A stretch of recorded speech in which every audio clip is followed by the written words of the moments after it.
Deuxième point, pourquoi c'est important de sortir des soucis du monde? Pourquoi c'est important de ne pas être préoccupé par les choses du monde? Dans la parole que nous avons lue au départ, en Matthieu 13, le verset 23, le Seigneur parle de la bonne terre. La terre où la semence est tombée et où il y a eu beaucoup de fruits qui ont été portés, d'autres 60, d'autres 100, voilà. Il y a plusieurs fruits qui ont été portés. Donc la première raison même pour laquelle il faut sortir des soucis du monde, c'est parce que c'est le seul moyen de pouvoir porter de bons fruits. C'est le seul moyen de pouvoir porter des fruits pour le Seigneur. On remarque que là où il y avait les épines, là où la semence est tombée dans les épines, la parole dit que les épines étouffaient la semence. Donc si tu as les soucis du monde, ça va toujours étouffer en fait la parole de Dieu, la parole que Dieu dépose en toi. Il n'y a pas d'autres moyens. Ça va forcément étouffer. Parce que le Seigneur va te dire par exemple, tu peux être malade par exemple, et le Seigneur prophétise un jour un temps de prière. Le serviteur de Dieu te dit, toi je vois que tu seras guéri, tu vas voyager, tu vas faire de grandes choses. Mais toi tu vois ton état actuel, tu te dis, mais actuellement regarde comment je suis. Je ne ressemble pas à quelqu'un qui va faire toutes ces choses que Dieu attend. Ou bien même, on ne parle même pas de maladie. Tu es dans la galère, pas possible. Tu ne travailles pas, tu n'as peut-être même pas de maison, tu loges chez des parents, chez des personnes, et puis on te dit, toi, tu vas faire de grandes choses. Je te vois dans une grande entreprise en train de diriger ceci, cela. Mais tellement tu as le souci de ta situation actuelle, tu te préoccupes. Ta pauvreté, la pauvreté, pas ta pauvreté. La pauvreté actuelle t'aveugle tellement, ça devient une épine dans ta vie. Et ça étouffe même. Dieu a dit, hein, mais c'est comme s'il n'avait rien dit. Tu es tellement préoccupé que ça étouffe même sa parole. Ou bien peut-être même que tu pèches à un point et puis quelqu'un te voit, on dit, toi tu vas servir le Seigneur. Tu dis, moi comme ça, avec tout ce que je fais, peut-être hier même, voilà ce que j'étais en train de faire dans le secret. Hein. Les péchés que j'ai là, Dieu ne peut jamais me choisir pour le servir. Tu es tellement centré sur le péché, sur ce que tu fais actuellement, sur ton état actuel, que ce que Dieu a dit, ça n'a aucun effet et tu ne pourras pas porter de fruits. Alors que la Bible dit que la foi vient de ce qu'on entend et ce qu'on entend vient de la parole de Dieu. Si la parole de Dieu même n'a pas pu produire la foi en toi, qu'est-ce qui va t'aider encore? Il a fini de parler. Si tu as la foi, tu vas avoir ce qu'il a dit. Mais tu n'as pas la foi. Donc c'est sûr qu'il n'y aura aucun fruit. Tu ne vas porter aucun fruit. Donc c'est la première raison, pouvoir porter du fruit. Il faut qu'on ait cette volonté-là même. Parce qu'il y a des personnes aussi qui ne cherchent pas spécialement à porter plus de fruits. Hein. Chacun dans sa petite vie, comme je disais, il y a d'autres qui n'ont pas spécialement envie de faire des choses pour Dieu. Donc ces personnes-là sont dans leur confort. Mais si tu veux porter de bons fruits, tu vas chercher à sortir du monde, à sortir des soucis du monde. Donc, premier point, porter du fruit. Et on va lire ensemble un passage même qui nous l'explique. Jean 15, verset 2. Jean 15, verset 2. Où le Seigneur nous parle du fait de porter du fruit.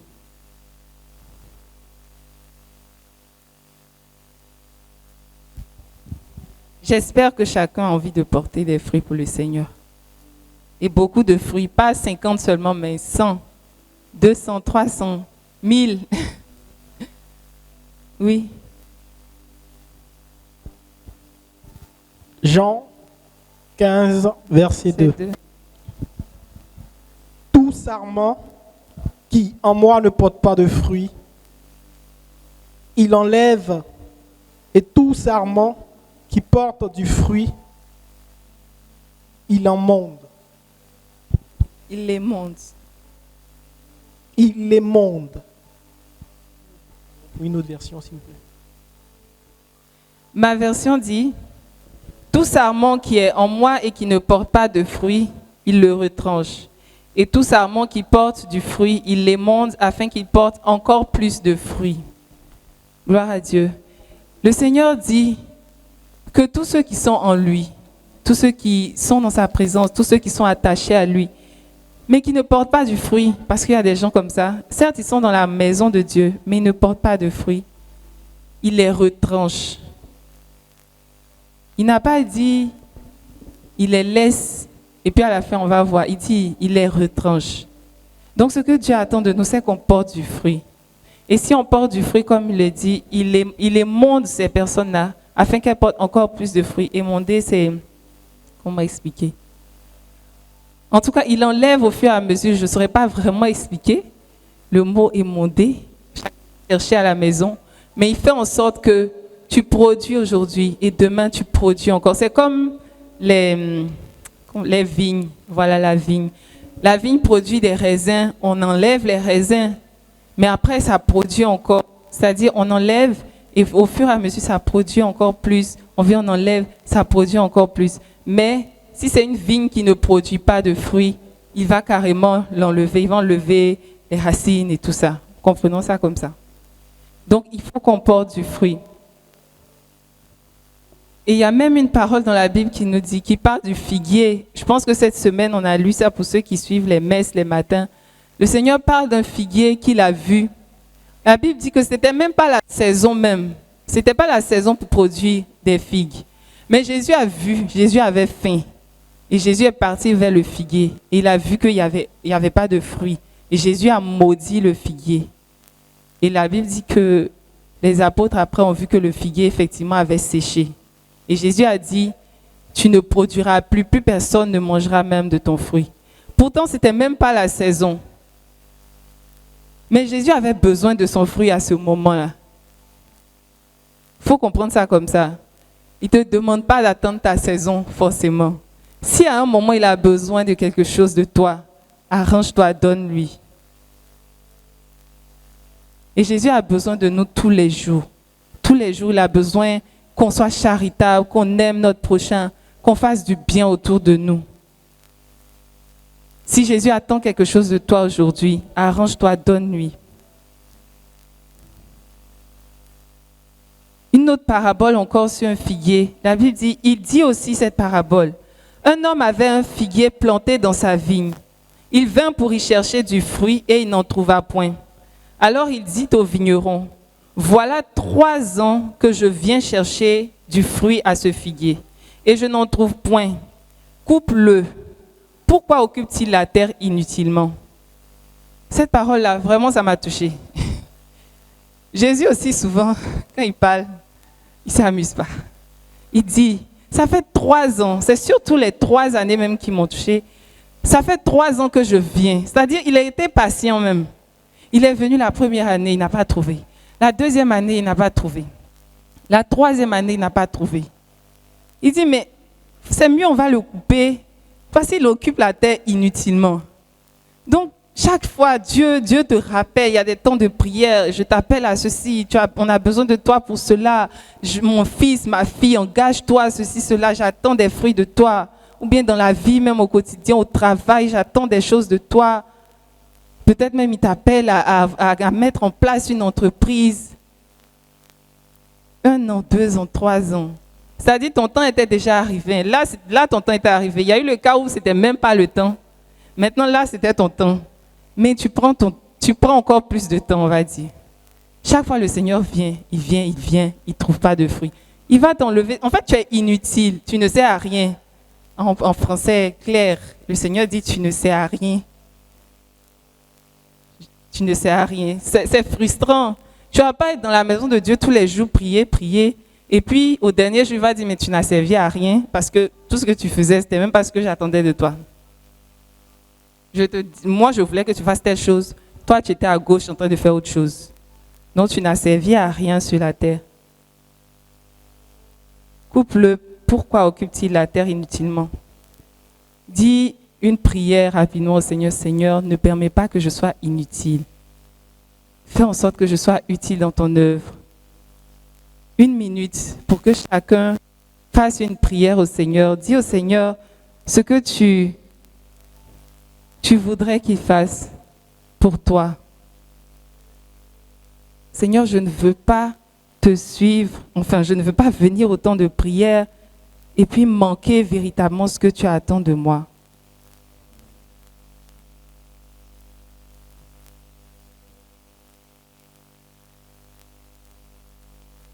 Amen. La Bible dit en Philippiens 4, « Ne vous inquiétez de rien, mais en toute chose, faites connaître vos besoins à Dieu par des prières et des supplications, avec des actions de grâce. Et la paix de Dieu qui surpasse toute intelligence gardera vos cœurs et vos pensées en Jésus-Christ. » Le Seigneur dit, ne vous inquiétez de rien. Il n'y a pas une situation sur la terre que Dieu ne connaisse pas avant toi-même. Il a créé le ciel, la terre, il a tout créé, il t'a créé toi. Le matin quand tu te réveilles, il sait déjà ce qui va t'arriver dans la journée. En tout cas, ce qu'il veut qu'il t'arrive dans la journée, il sait. Ne t'inquiète de rien, il n'y a pas un problème qu'il ne puisse pas régler. Mais présente-lui simplement ces circonstances-là. Présente-lui simplement les situations de ta vie. Présente-lui simplement tes besoins. Et c'est là que ça fait la différence avec celui qui a le souci du monde. Celui qui a le souci du monde, il va vivre sa situation en se plaignant, en ayant peur, en craignant tous les jours que ça ne s'aggrave, en se préoccupant et tout. Mais celui qui n'a pas le souci du monde, il va venir simplement devant le Seigneur et dire « Ah Seigneur, voilà la situation que je vis. Moi, ce qui m'intéresse, c'est te servir, c'est faire ton œuvre. Comment je vais faire en sorte que les âmes reviennent à toi. » Cette situation-là, tu connaissais.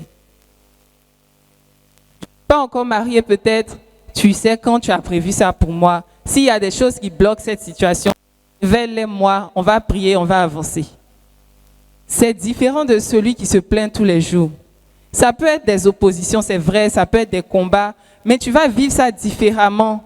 Si tu te soucies moins du monde, tu vas vivre ça différemment de celui qui se soucie du monde, en fait. Et ceux qui se soucient du monde, vu qu'ils sont stressés, ils vont tomber aussi facilement malades. Ils sont fatigués. Le berger même nous parle de ça actuellement. Ils sont tout le temps fatigués, ils sont stressés. Ils ont des maux de dos, comme il fut un temps pour moi. Effectivement, ça le Seigneur m'a rappelé aussi. C'est parce que j'ai eu des problèmes de dos et c'était dû au stress, c'était rien d'autre. J'étais fatiguée et stressée en fait. Je ne savais pas que ça pouvait arriver. Où tu es assis et puis tu ne peux pas te lever. Je suis couchée. À mon âge, je ne peux même pas me lever. Je ne comprenais pas, je me suis dit qu'il y avait quelque chose. Mais en fait, j'étais très stressée et fatiguée. Donc, ça peut aussi nous créer des maladies. En dehors de porter du fruit, pourquoi nous devons sortir des soucis du monde? C'est parce que nous devons recevoir les bonnes choses que Dieu a prévues pour nous. On doit sortir des soucis du monde pour recevoir ce que Dieu a prévu pour nous. Jérémie 29, verset 11 nous dit, « Car je connais les projets que j'ai formés sur vous, dit l'Éternel, projets de paix et non de malheur, afin de vous donner un avenir et de l'espérance. » Le Seigneur dit, il te dit, « Je sais ce que j'ai prévu pour toi. Tu n'as pas à t'inquiéter. Tu n'es pas venu sur la terre au hasard. Tu aurais pu ne pas rester, tu aurais pu ne même pas être là. Mais tu es venu jusqu'à, tu as grandi, tu as eu 20 ans, 25 ans, 30 ans. Ce n'est pas parce que je voulais te faire souffrir. Souvent, je dis, ça n'a aucun intérêt même de dire que Dieu est mauvais. Si tu t'assois, que tu réfléchis, ça n'a pas de sens. Tu ne peux pas créer des personnes, des créatures pour leur malheur. Bon, ça t'apporte quoi? Tu crées quelqu'un pour le voir souffrir. Dieu ne veut voir souffrir personne, même ceux qui font le mal au quotidien. C'est pour ça qu'il dit de prier pour nos ennemis, de prier pour ceux qui nous font du mal. Parce que lui, Dieu, il ne veut pas les voir souffrir. Je pense personnellement, ça c'est moi peut-être, que Dieu ne veut pas voir même le sorcier mourir. Dieu a plus envie que le sorcier se convertisse et soit sauvé aussi, plutôt que de le voir mourir. Donc, la prière qu'il attend, c'est d'abord de prier pour sa conversion. Maintenant, si lui, il ne se convertit pas, ça, c'est plus à ton niveau. Dieu sait comment il va gérer. Mais toi, il ne t'a pas appelé à faire des prières pour voir souffrir les gens. Seigneur, comme celui-là, il m'a fait souffrir, il faut lui rendre ce qu'il m'a fait. Dieu ne peut jamais t'écouter. Ça, il ne peut jamais t'écouter. Quelqu'un t'a fait du mal, ce que Dieu attend de toi, c'est que tu pries pour la personne, que tu pardonnes à la personne et que Dieu lui fasse du bien. Et le bien que Dieu peut lui faire, c'est d'aider cette personne-là à changer pour que demain puisse, elle aussi, connaître le plan que Dieu a réservé pour cette personne. Donc Dieu a des projets de paix, de bonheur et non de malheur pour nous. Donc en sortant des soucis du monde, en arrêtant de nous préoccuper, on va se concentrer sur ces plans que Dieu a prévus pour nous. Et ces plans sont bons. Tout ce que Dieu a prévu pour nous est bon. Dieu n'a rien prévu de mauvais pour nous. Même les épreuves par lesquelles on passe, Dieu sait pourquoi il permet qu'on passe par ces épreuves. Il sait pourquoi on passe par ces épreuves-là. Parce que ces épreuves-là nous permettent aussi de grandir. Ces épreuves-là nous permettent de le rencontrer. La Bible dit bien, il ne permet pas qu'on soit tenté au-delà de nos forces. Il n'y a rien qui ne va permettre qu'il soit au-delà de ce que tu es capable de faire. Donc, quand une épreuve arrive, la réaction que tu dois avoir, comme le berger nous le dit souvent, cherche à savoir d'abord si ça vient de Dieu ou bien si c'est une attaque, si c'est une opposition de l'ennemi. Si c'est une opposition, Dieu t'a donné l'autorité, tu combats naturellement, tu pries contre ça. Mais si ça vient du Seigneur, tu vis cette épreuve-là dans la foi, dans l'action de grâce. Il y a des choses aujourd'hui que moi je vois dans ma vie. Je regarde derrière, je me dis, si j'avais vite compris même, il y a des plaintes que j'allais éviter. Dans ces épreuves, dans ces moments-là, j'allais danser. Si je savais où ça m'emmenait, j'allais être heureuse, j'allais danser, j'allais être en joie. Le problème, c'est qu'on ne voit pas forcément devant. On ne sait pas où ça nous emmène et c'est ce qui nous perturbe. Mais lui-même, il a dit, ne vous inquiétez de rien. Donc, même quand tu ne vois pas devant, tu peux te dire, bon, je ne m'inquiète de rien, même si je ne vois pas devant. Je sais que dans tous les cas, ce sera bon pour moi. Donc, Seigneur, je te fais confiance. Et puis, tu loues ton Dieu, tu adores ton Dieu, tu es joyeux au quotidien. Ça fait la différence. Et tu es en paix au quotidien. Dernier point, pourquoi nous devons sortir des soucis du monde. Parce que le monde